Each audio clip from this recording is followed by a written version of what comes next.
Hi, Tarot 21C. Welcome to Red Feather Live. We're waiting for Emily Klintworth to join. Just a second. The stars must be aligned.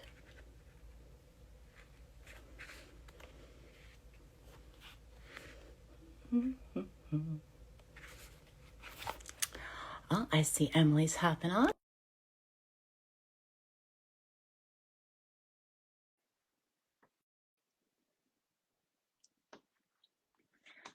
Red Feather Live. Do, do, do, do, do. All right, Emily's here. Welcome, Emily. How are you? I'm good. I'm proud of myself for logging in.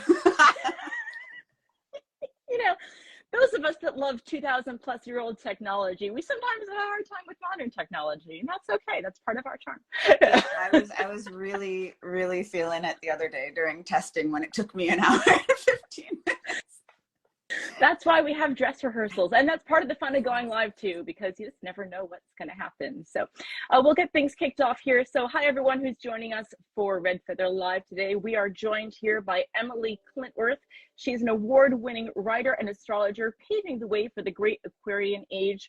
Her revolutionary approach is described in her brand Absolutely Astrology, which allows ancient wisdom to reach the modern era through her awesome do-it-yourself approach. I added awesome in there as the descriptor, but it just seemed appropriate at the time. Emily, how are you? Tell us about yourself. What's going on? Oh my God. Well, one, thank you for putting this together and being here. It's still sometimes surreal to me that I have books out in the universe, and to be able to 3 books out, to be able to talk about it is just incredible. So thank you so much. I love Schiffer and Red Feather with all my heart, and it's been honestly, as an author, just beautiful to create beautiful books with you guys.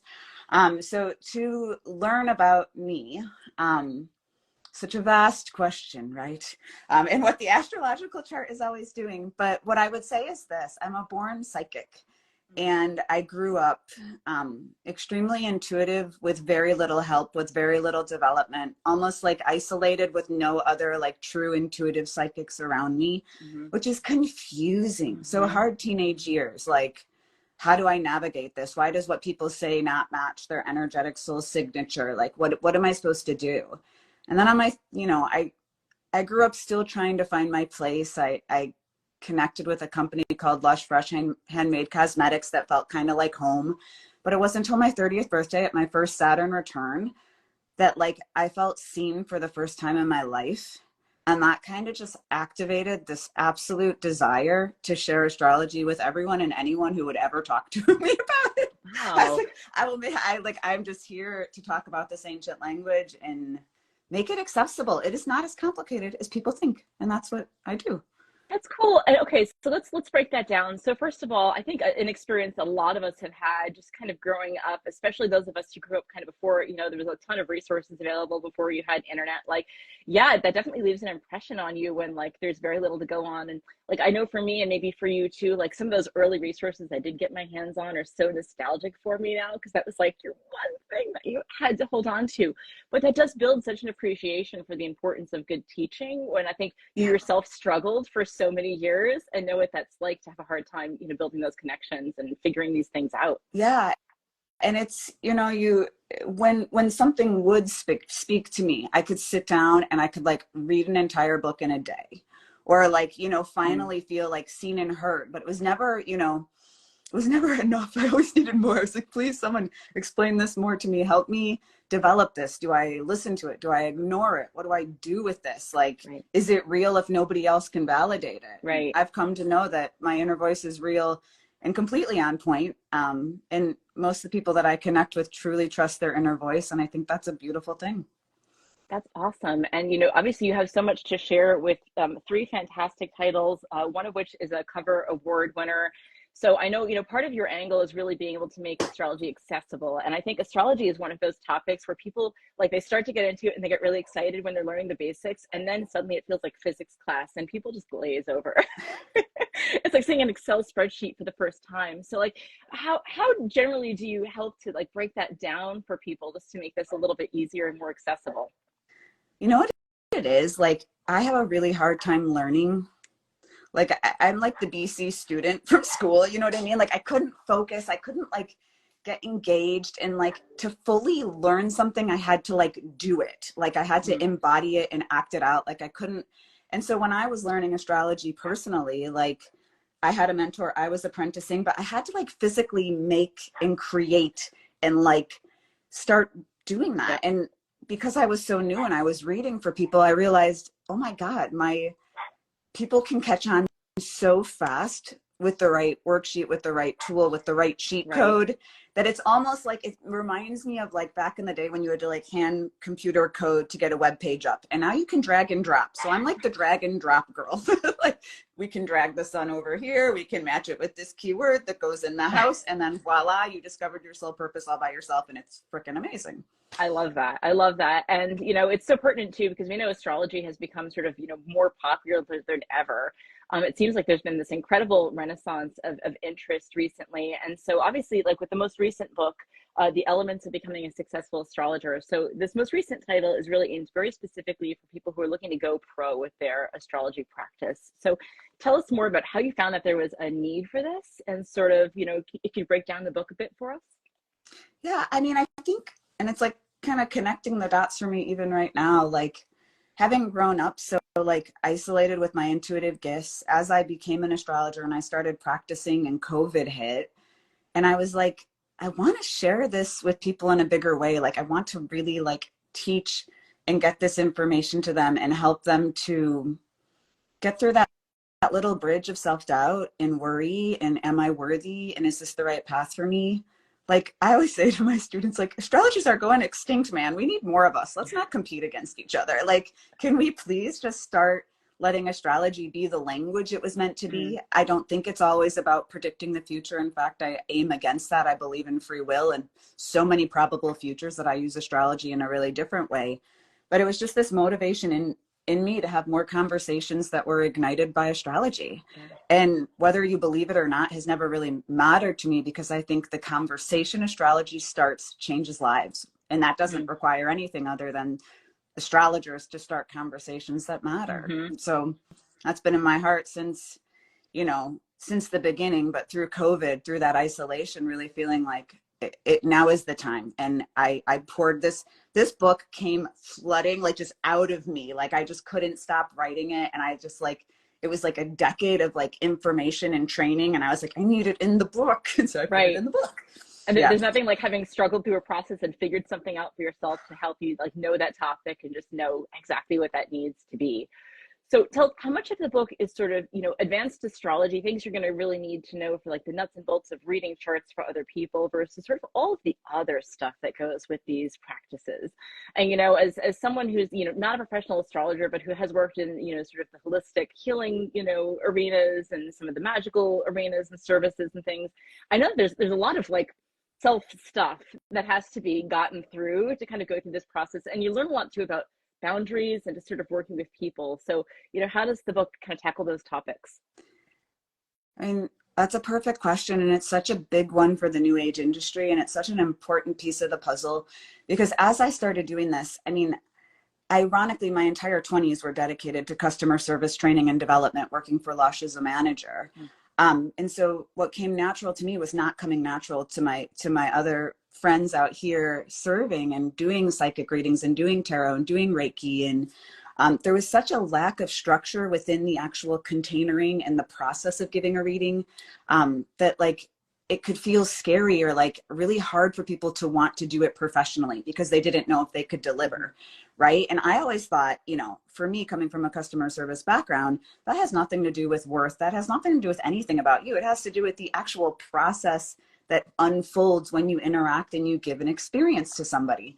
And so the book, I really wanted to hand over like my tried and true practices for like, how do I create a safe experience for me and my client, so that it's reliable, so that it's consistent, so that my customers can, you know, recommend me to other people and feel comfortable saying like, hey, Emily, this is what her readings are like. And then that next person gets the same type. Right. Because a lot of times in Reiki and psychic and tarot, people are getting different spreads and different things. And it gets really confusing from the customer's perspective. And so like, I felt like that was kind of what I brought to the table that was so special, was that I accidentally spent 10 years studying customer service. And then I never believed in astrology, thought there are more than 12 different people in this world. And that was like kind of my take on the zodiac. And then a reading at 30 seconds, the woman asked me, "Oh, are you a published author?" And I wasn't. That's why I ended up bringing my book to Schiffer, was because she ignited that just through a chart in 30 seconds. I love hearing the magical and synchronistic stories of how these things came to be and how everyone wound up on their path they're on. It's just fascinating to me, always, always, always. So I wanted to ask about the elements aspect of the book. So you got it structured sort of around this earth, air, fire, water, right? Really familiar system for anyone who's interested in astrology or a lot of these other practices. But can you tell us a little bit more about that structure and what inspired it? Yeah, after doing astrology for a decade, it's interesting how my methodology has changed and adapted. And a lot of principles within astrology is how I live my life now. And it's not so much to do with transits or prediction, but just really these actual.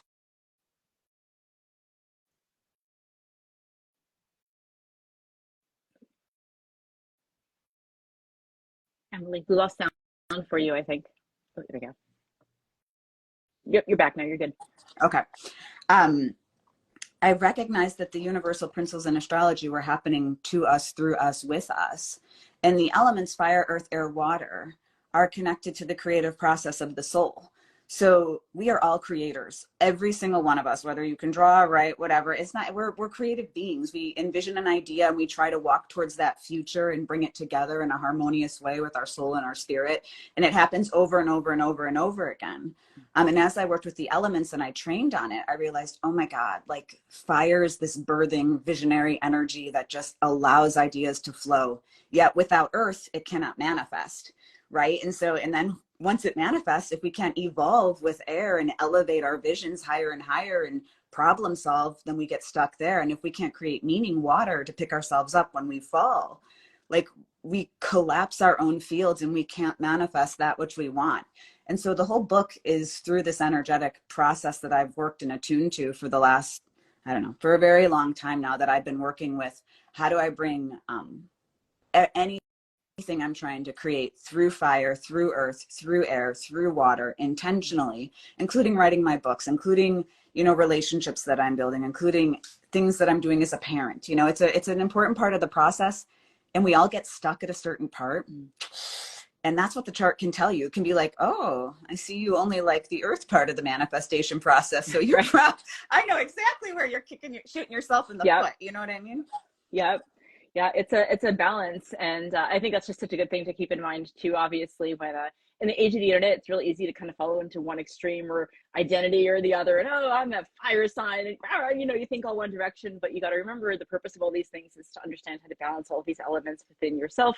And I do love how when you study these systems, you just start to realize how everything in your life can be, classified into these different ways and divisions that we have, whether it's a planetary or an elemental division and so forth. So I love that structure, because I know it's something that's just going to, strike home for people who are interested in the topic. Let's chat about some of your other titles as well, if we could, Emily. So we don't just have the elements of becoming a successful astrologer, which just came out 2 weeks ago. Woo, woo, we're so excited for.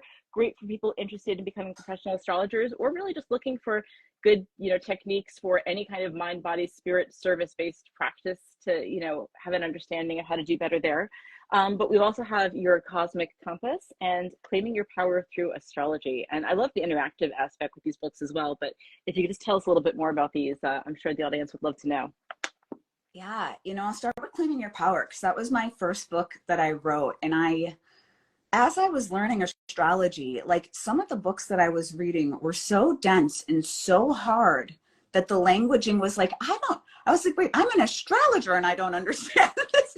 I would be like, I can't, I really felt like it was a lot of lecturing at me, which is great at the right time for the right reasons. But as someone who needs to learn by doing, I quickly was like, I need to make a book that helps people who know nothing about astrology, like get in their chart. Like it was kind of this very rebellious, like me being me, trying to like really allow someone to experience insights without having to spend the time learning, like memorizing the language first. And quite ironically, it helped people memorize the language and become astrologers. And that was something I never anticipated when I wrote the book.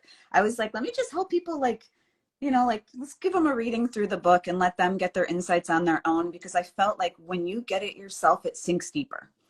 Like, yes, I love interpreting and handing that insight to someone, but like if you see it in your own chart and you're like, wait, now I know what the first house means and I see all of that in there, like it's pretty hard to like argue yourself out of what you're creating on a page that is the reflection of your being, Yeah. right? Like, it seems like it's a very reader-centered approach seems to be what you're doing versus, you know, some titles which might be sort of, it's sort of like the astrologer or the author is sort of like lecturing from a pulpit, and you know the information might be amazing, but you can only learn so much by sort of listening or reading. And you know, obviously getting hands-on is so important to making sure that you really get it and understand those concepts. So you know, I love that angle, and I love that obviously like you've got this great pedagogical background as to that you're able to bring those elements together to make a thing that really makes sense for people is fantastic.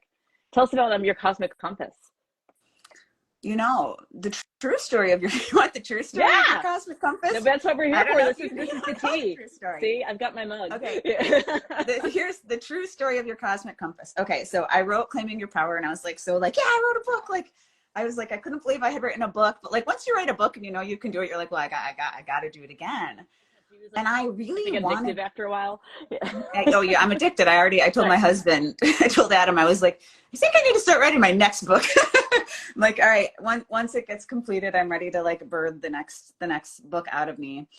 I originally wanted to do like a monthly planner, like a yearly planner, but I went to my old editor and she was like, no, that won't last forever. And I was like, wait, and she was like, no, we won't do like books that only last for a year. And I was like, okay. And I was like stumped, and I was like, well, how do I help somebody guide themselves in a reusable format? It was like the ultimate challenge for me. And I sat with that for weeks. And then I was like, oh my God. I was like, I'm going to use the lesser known chart, the solar return chart, and I am going to teach people how to decode their yearly chart so that they can guide themselves through the year, and they can do the book every year again. And they can just come to my website and download the new planetary alignments. Right.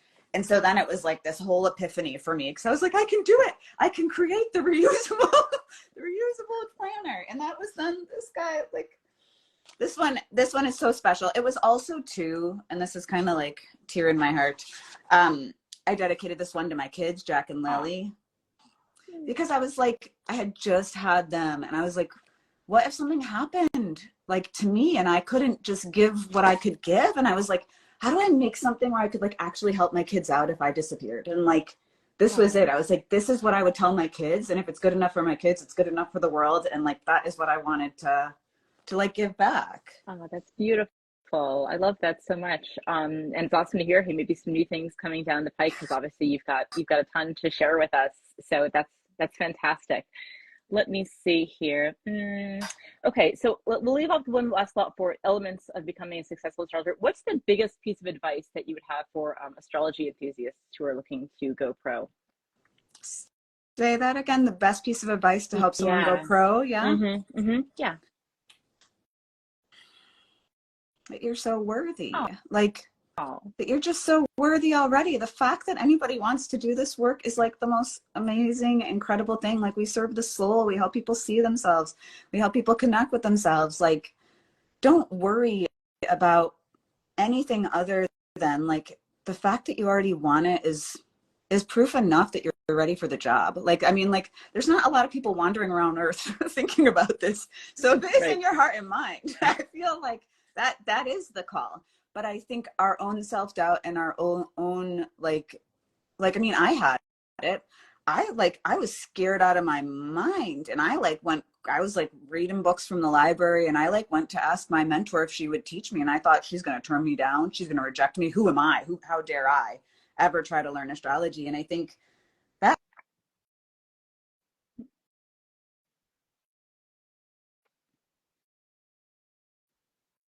that understands that it's a beautiful job to show up for, and that the call is the call, and that is where that's how I know you're worthy.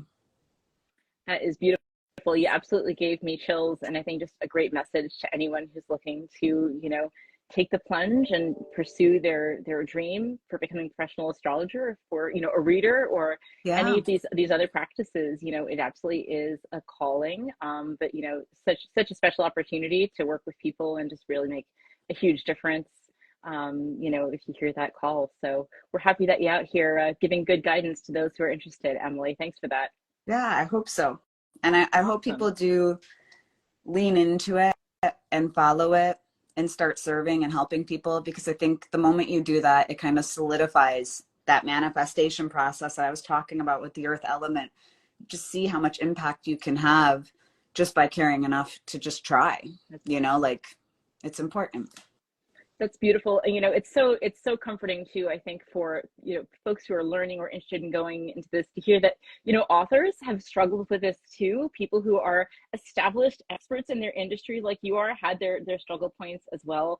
I think it can be really intimidating sometimes when you're trying to get into these things, and sometimes you hear people talk and it just sounds like, you know, IKEA instructions. And it's important to know, like, no, you can, like, you can learn this. Like, everyone starts out, you know, with just a blank slate and, you know, a lot of questions. And, you know, it's great that we have people who are kind of there to guide the way, who have struggled with it themselves. That's the best way that all of us learn, of course. So, fantastic. Emily, any parting thoughts for us before we start to wrap up here? You know, I think astrology is just one of those really important languages that needs to be brought back into the forefront in a new way. And I really do feel like, and one of the hardest parts for me on this journey, and a part where I get a little bit angry and upset, is that I don't think horoscopes do a proper representation of what this art form does, you know, and how empowering it can be, and that it isn't about like predicting the future and like plotting things out that way.